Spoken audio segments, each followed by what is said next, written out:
Thank you, and it's great to be back because the storytelling model of BIF actually forces you to actually do work to say something new and original. So my talk is somewhere embedded in all of these pieces of paper. Okay? I immediately said yes when I was invited to talk. Several weeks ago, I had a call with the BIF folks saying, so tell us what you're going to talk about. And I panicked, right? And made some shit up. It was just right on my mind. I said, this'll be cool, right? And Saul said, yeah, that's really good, okay? That'll be just super. And then when it was all done, I started saying, well, do I really have anything to say about that? And the answer is I got a few things to say, but I got 14 minutes and 20 seconds left, and it's going to take about 2 minutes. And so then I said, well, then what do I want to talk about? And so I went back and I looked at the last 3 times I did this. And the importance of, obviously, the job and the thing you're worrying about in the moment and how it sets the stage for what it is you want to talk about. So I had made the transition from running a $10 billion company to being the president of a small college that was devoted to entrepreneurship. I was essentially, because it was a small school and it was manageable, I was the mayor of Mayberry. I lived across the street, knew everybody on campus, and actually thought I could actually muscle it for things that we cared about. It had this great legacy in entrepreneurship. It just didn't know what it was and what it could do with it. So I became this huge evangelist, and I would come to sessions like this, and I would say, entrepreneurship is the most powerful force for economic and social value creation. And we would talk about what entrepreneurs do, and we could talk about the impact they could have. And our job was to recognize that we're all entrepreneurs, and what we want to be able to do is liberate every one of you to take that first step, to stop planning and to start acting. And we really got some interesting things going there. The second time that I got to speak here, because I was in an academic environment, one of the issues were, is there any empirical validation for anything that you've said to anybody up to this point in your life? And so we partnered with BIF and created the Babson BIF Entrepreneurial Experience Lab. And it was rooted in a fundamental desire to really study entrepreneurial activity and entrepreneurs in their own habitat. So we studied 260 entrepreneurs in 6 cities in the United States, 3 that were supportive of entrepreneurial activity, and 3 that were benign to actively hostile. These were largely startup entrepreneurs. The technology enabled us to do many of the kinds of things we used to be able to do with continuous observation. And we got some measure of validation for the fundamental logic of who entrepreneurs are and what they do and how they work that bore absolutely no relationship to the stories that were being told by successful entrepreneurs. I mean, none. Because what does a successful entrepreneur say to you? There I was, in the middle of my 75-mile run to and from Burning Man. And I got to my shower, and I turned on my rain shower, and there, 10 minutes in, came the world's best idea. It's what I'd been waiting for. And I leveraged everything I had. I stole my kids' education fund. I maxed out on credit cards. I stole from my mother's cookie jar, just trying to find that first customer, hanging by my fingernails from a mountain, knowing that I would die if the customers didn't love it. But they did.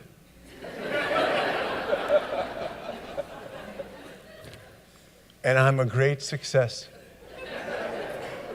And I'm here to share my story with you today in the hopes that you will all go out for a 75-mile run, have a long shower, and have that epiphany of this spectacular idea. And all it ended up doing is, in the name of trying to get people all inspired, it got people to self-edit out of entrepreneurial activity. start saying, oh, shit, I don't have a big idea. Or I'm not going for a 75-mile run. Or I'm not going to steal my kid's education fund. I'm not willing to take that risk. And we began to understand that none of those things were required for people to engage in entrepreneurial activity.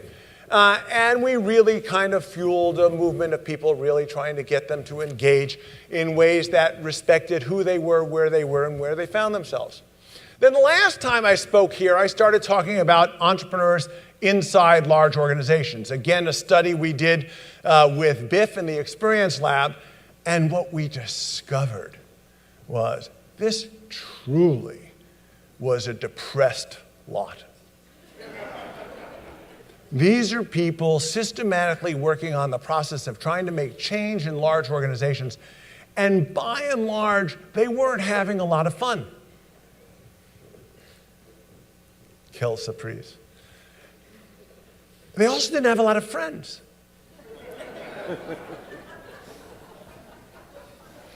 So we did that work, and we started going around saying, well, obviously, if you want these entrepreneurs inside to be able to kind of be fruitful and multiply inside your organizations, you need to uncover all the things you're doing in a large organization that stands in the way of them doing their work, without, by the way, ever assessing whether these were smart people or people with good ideas. We just accepted that as a given, and as a result, we didn't get much of a response from large organizations. So here I am in the middle of being a college president. I get a call one day from my mom. She's not feeling well. We go through the diagnostics, and we discover that she has early stage Alzheimer's. She's living in Florida, making that two-step migration from the center of Brooklyn to Sheepshead Bay to Boca Raton. And it was time to intervene. My dad had passed away years ago. So we moved her up here to live near us, and I elected, many of you have the same family dynamics. I'm an only child with an older sister. And we moved to exercise family dynamics that would allow me to play a role as primary caregiver. Now, I am not the warmest, most nurturing person in the world. So the notion of becoming a primary caregiver, even if it's your mother, is a developmental experience. And in order to be able to do that, I was lucky enough, essentially, to have been successful in life, so it would allow me to just quit my job, okay, and retire from BABS and have no, at least, plan to do anything else, and get organized around being a primary caregiver, figure out what it means, and then figure out what else I might be able to do around it. The drama of that being my last year at Babson, I was on the road 110 days. And this past year, I was away from my house 8 nights. So think about what that does to your marriage.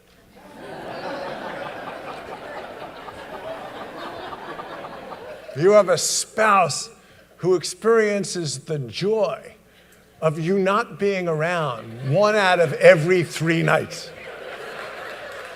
who all of a sudden now has a partner, who has opinions about everything. And the downside of Keith's comment about what you see, I saw everything. And it drove me batty, absolutely drove me batty. So I shifted off of that, started kind of working on my mom, and what you discover in healthcare in the United States, like so many other institutions in the United States, it has evolved dramatically to cope with the explosive increase in science knowledge. And it's a portfolio of specialists, okay? And there are doctors and physicians and observers of the healthcare scene who essentially make the fundamental argument that the quality of the healthcare system in the United States is driven specifically by the fact that if you have diabetes, it now impinges on 26 specialists. Now, you will be dead before you get 26 appointments. Right? You'll be dead.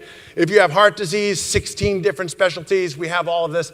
So you can imagine an 85-year-old who has all of the infirmities of age, okay? And the old axiom was, where do smart Floridians go for good medical care? And the answer was always the airport. And they come up here, and now they're exposed to all of these specialists, and I'm the caregiver. Oh, by the way, I'm not only the caregiver, I discover, but I'm the general manager, right?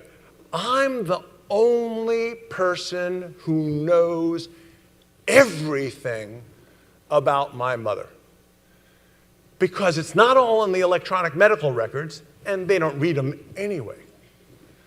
Okay? And there's not any deep memory about what happened in the last encounter. There's no recognition when your mother's in the hospital and she has a bleeding disorder, but every 4 hours they give her a Coumadin shot because she's in bed. Until sometime you say, like, what are you doing? And they say, well, we're giving her a Coumadin shot because she's in bed. I said, well, she's a bleeder. They said, well, do you want us to not give her the Coumadin shot? And it says, well, you're entitled to tell us that, okay? You can order it, okay? But otherwise, every 4 hours, we're going to give her a Coumadin shot because it says here this is what we're supposed to do.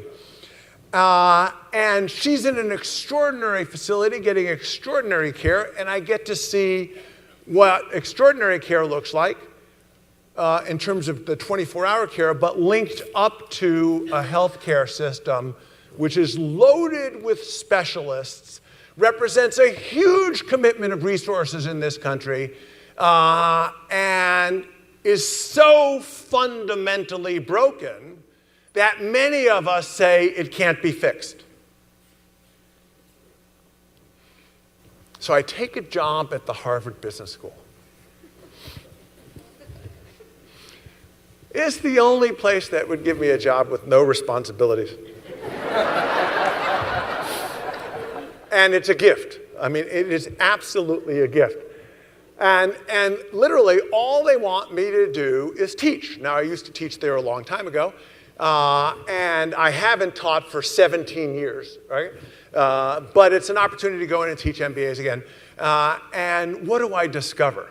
I discover a portfolio of people striking like many of you here, who have come to embrace the entrepreneurial logic to the point that there's an active antipathy and hostility towards large organizations and a fundamental belief that they're so broken that they can't be fixed. We have all of this research that talks about large organizations dropping off the S&P 500. We have Darwinian experts who simply believe that all of your godforsaken startups will all be successful and will replace every company on the S&P 500. And that's a good thing.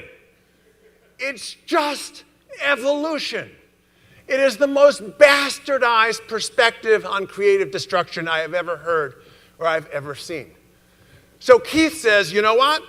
Where you are and your ability to see where you are gives you an opportunity to think about what you're going to do.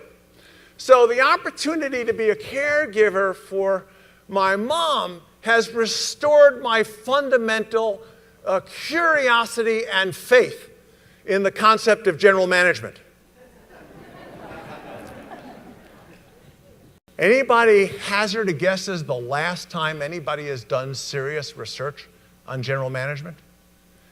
1982.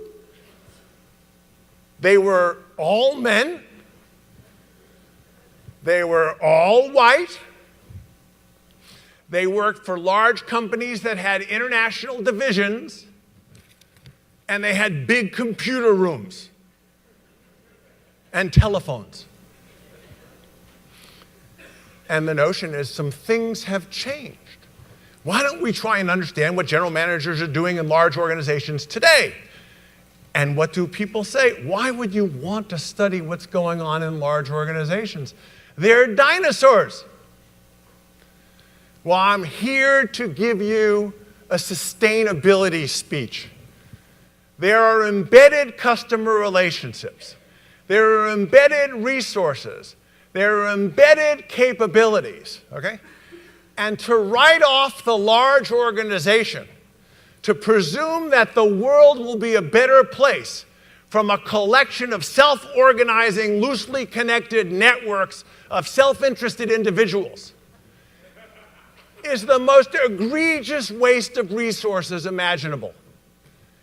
And the question is, how many of you, how many of us can we begin to immerse in paying systematic attention to the mundane aspects of general managerial behavior in large organizations that is much more likely to lead to successful adaptation, because that's the other side of Darwin, you know?